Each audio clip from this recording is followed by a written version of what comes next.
ഭയങ്കര അടിപൊളിയായിരുന്നു എക്സ്പീരിയൻസ്. എനിക്ക് സാർ ആദ്യം വിളിച്ചപ്പോ ഞാൻ ഭയങ്കര എക്സൈറ്റഡ് ആയിരുന്നു. ഞാൻ ഓർത്ത് സാറ് ആക്ട് ചെയ്യുന്ന പടത്തിലൊക്കെ അങ്ങനെ എന്തോ ഇതായിട്ടാണ് വിളിച്ചതെന്ന് വിചാരിച്ചത്. പക്ഷെ സാറ് ഡയറക്ട് ചെയ്ത് സാർ തന്നെ എഴുതിയ പടം.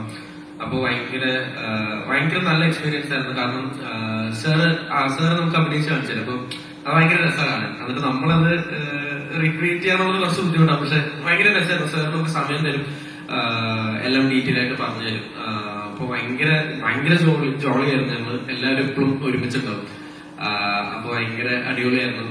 21 ഫെബ്രുവരി പടം വരുന്നുണ്ട്. അപ്പൊ ഭയങ്കര ഹാപ്പിയാണ് ആക്ച്വലി. റൊമാൻസ് ഇപ്പൊ അത്യാവശ്യം അടിപൊളിയായിട്ട് പോകുന്നുണ്ട്. അപ്പൊ അതുകൊണ്ട് ഇതും കൂടെ വരുമ്പോ ഭയങ്കര ഹാപ്പിയാണ് ഞാൻ. ഇതും ഈക്വലി അത്രയും ഫണ്ണും ഭയങ്കര രസമായിരുന്നു. ഷൂട്ടും പ്രോസസ്സും എല്ലാം. അപ്പൊ ഭയങ്കര എക്സൈറ്റഡ് ആണ്. Thank you so much. Thank you so much Mathew. So നമ്മുടെ സെറ്റില് നിങ്ങൾ എല്ലാവരും ഒരുമിച്ച് I know it would be great fun because എല്ലാവരും യങ്സ്റ്റേഴ്സ് ആണ്, ഓൾമോസ്റ്റ് സിമിലർ ഏജിലുള്ളതാണ്.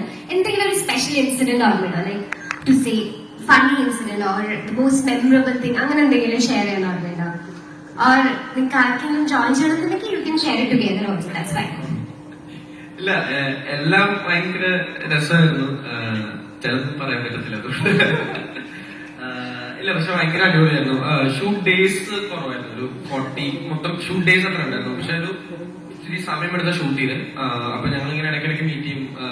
പക്ഷെ ഭയങ്കര രസം. നമ്മള് ഷൂട്ടൊന്നും ഇല്ലാതെ എവിടെയെങ്കിലും ഒക്കെ പുറത്തും എല്ലാവരും ഒരുമിച്ച് പുറത്തൊക്കെ പോകും. ഭയങ്കര അടിപൊളിയായിരുന്നു.